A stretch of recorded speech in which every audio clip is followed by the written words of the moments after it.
Chris Harris, Harlow is 70. Why did you come to Harlow? Well, it was living in London, and we'd come through the bombing, the V1s and V2s, and I got to the age of 17, and we lived in a flat, in a terraced house in a flat, and the people downstairs owned it. We never had a garden, and it wasn't that great. So my father saw this job advertised at Dorstall Press in Harlow for a bookbinder, to take charge of the bookbinding section, leather bookbinding. And he said to me, what do you think? Because you're 17, all your friends are here. What do you think about moving to Harlow? And I said to him, well, Dad, if we can have a house, I would quite like to do that. I shall make friends, and I'm going into national service soon anyway, so my life will change. And so he said, okay. So he put in for it, and he came down to Harlow for an interview, and he got the job at Dorstall Press in charge of the bookbinding section, leather work. So then I stayed at first with my aunt in Walthamstow, but then got fed up of staying there and decided to come home to Harlow, and I did at Fellmongers in Harlow, one of the earlier estates. That was in 1952, where they moved there, and I think I came in 53, early 53. But I was coming backwards and forwards anyway when from London, and I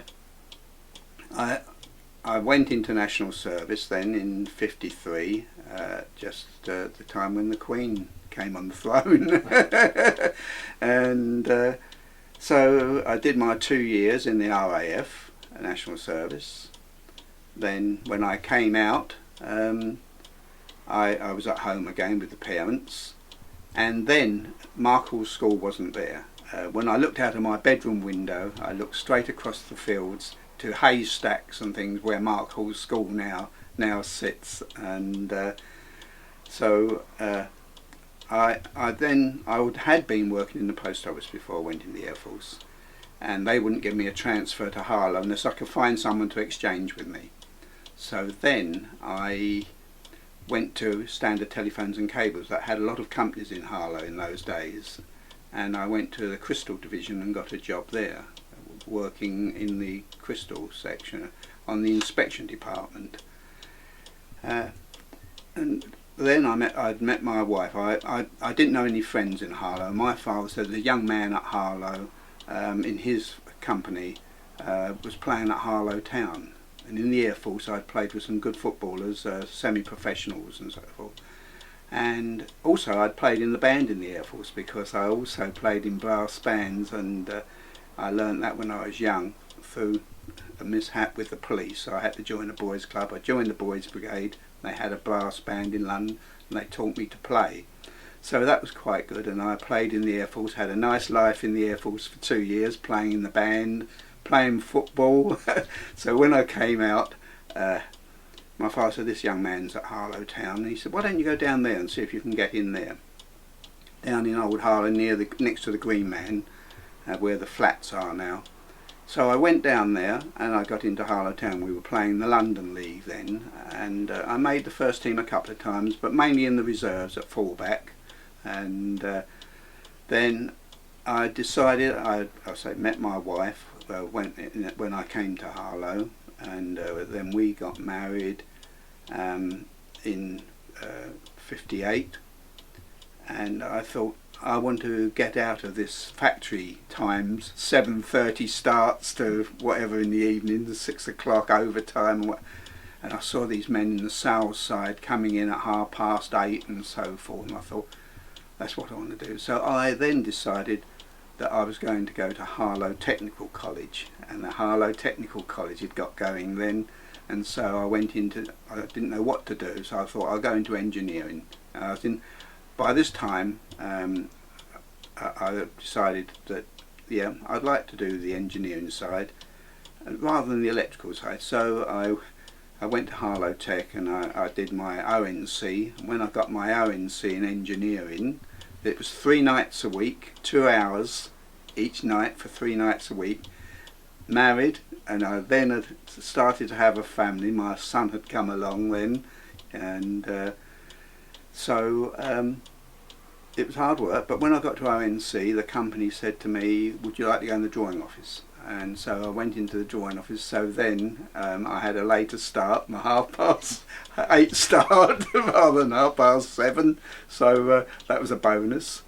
And so I was in the drawing office there then for a few years, and I had a man come to see me, and he got me to go into sales, so that's what I was in for the rest of my life. But in the meantime, earlier on, when we were first married, I hadn't played in a brass band since I came out of the Air Force. I've been playing football from Harlow Town, then I went to local league football, Burnt Mill, Springham Rovers and teams like that that were in the Premier Division, because I didn't really have the time then to do the training with 3 nights a week at technical college.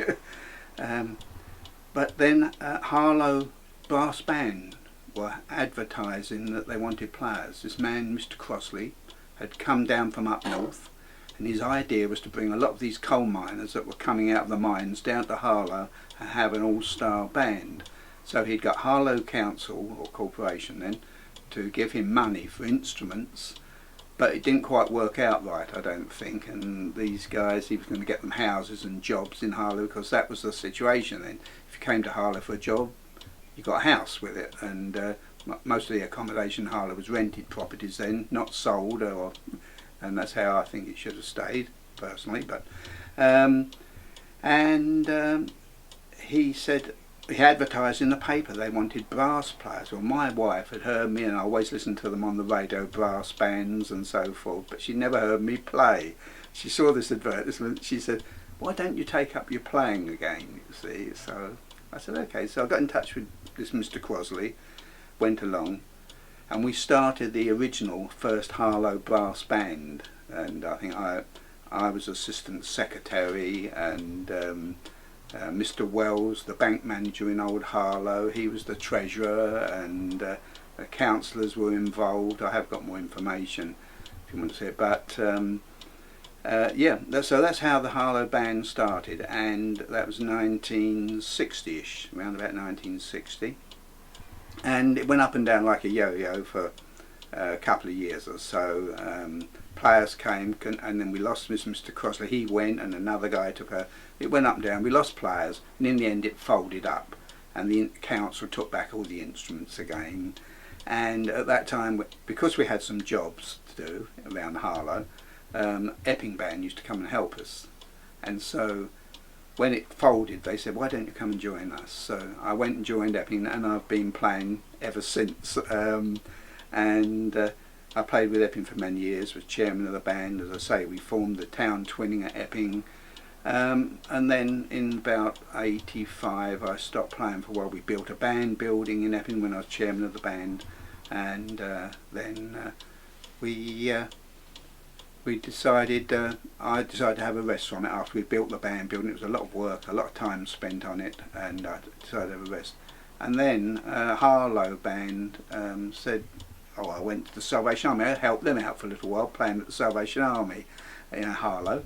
And then I used to help Harlow Band, and they said, well, why don't you join us? So I went back to Harlow Band, and that's where I am now, still playing with Harlow Brass Band at my age, at 82, so nearly 82. So yeah, it's don't know whether you want to ask me anything, or well, yeah, that's a long introductory piece. That's fantastic. What have you enjoyed? I know you're out here in Shearing now, but have you enjoyed living in Harlow? Did your children enjoy living in Harlow? Oh yes. Well, the reason I enjoyed living in Harlow was that, to me, after living in a flat in London with no facilities like garden and hot water systems, and coming to Harlow and having your own home with a garden and a front door, and I had my own room, and it was lovely. It's like being let out of prison, to be honest. And I always say, when people knock Harlow, I always say, no, Harlow is a good thing, you know, and it still is for people. I say my wife's always lived in Shearing, and when we got married, we lived over the road at first in the cottage, and then we saw this place was going for sale.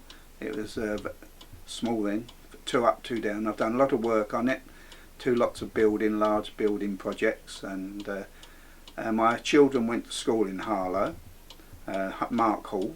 They both went to Mark Hall School. And got a good education there, yes, I imagine. Yes. My son is, at the moment, he's second in command up at Bishop Stortford Sorting Office, but he's had he had the White Horse Pub at Hatfield Heath for 15 years, and so yeah, my daughter did well in catering. She weren't very academic as such. She wasn't, but she loved her the cookery and catering, and she went to Harlow Tech as well, and she was a student of the year for 2 years. Of course, her and another girl shared the BP prize of £100 between them at that time. She's now 53, so but she's been in catering ever since, had a pub for a while as well, so yeah, they did well through Harlow, and they both did well at Mark Hall.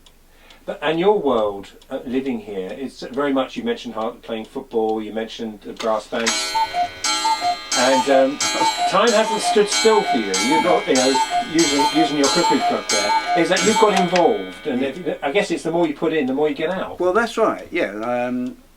I've been in the Harlow Tyre Rotary Club now for, about 26 years. And so I've done that also, and I'm mainly on community projects, and that's why I go to the voluntary sector meetings every 2 months, and just keep in touch with everyone and see what's going on.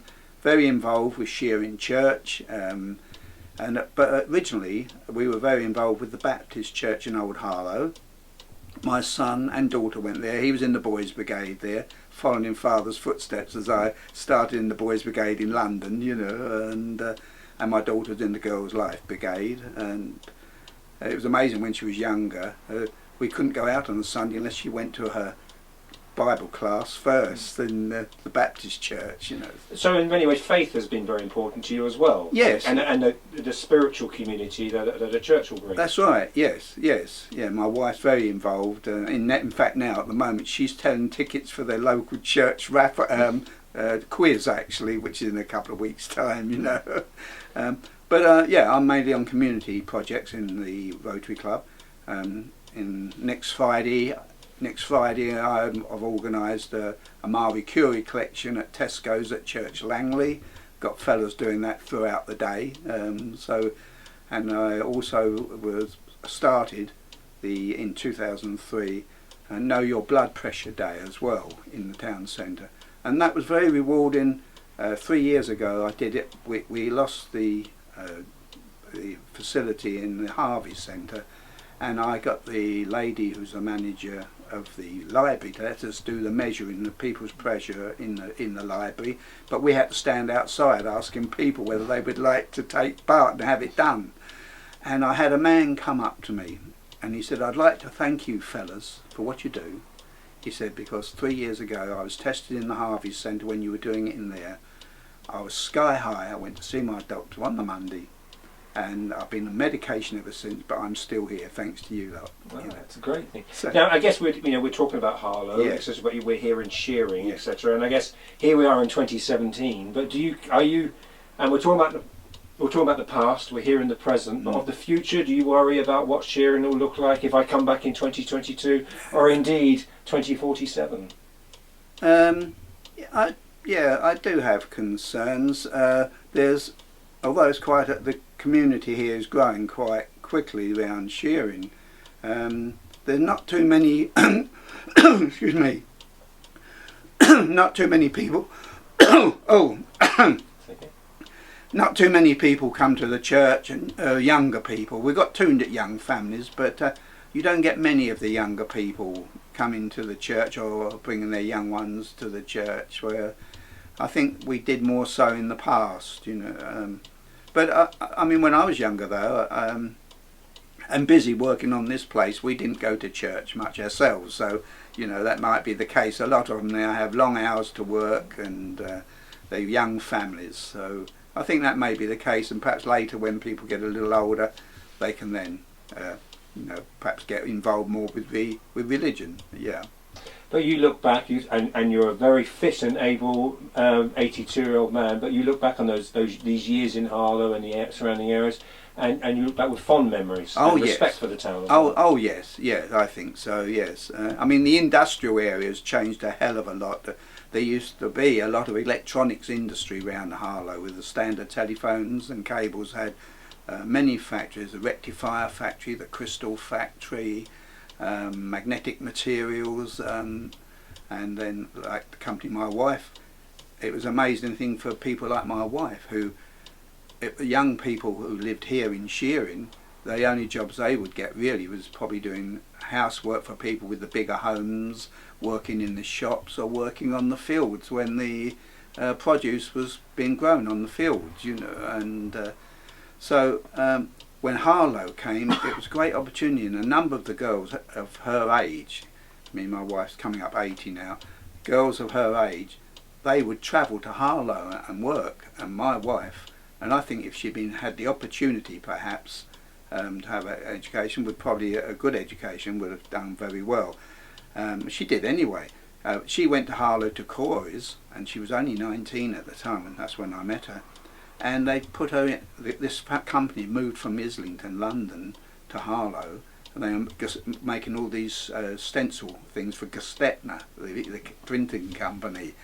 And they took her in there and must have realised she was quite bright, and she became second in charge of the whole workshop, so the people making these products, you know, under an elderly woman that moved from Islington. So yeah, she did quite well, and through that, and a lot of the girls from here went and worked in that company and other companies, so it did a lot for the people out here as well, I think, Harlow. Brilliant. Well, it's been great listening to you, Chris, and thank you very much for your time. I really appreciate it.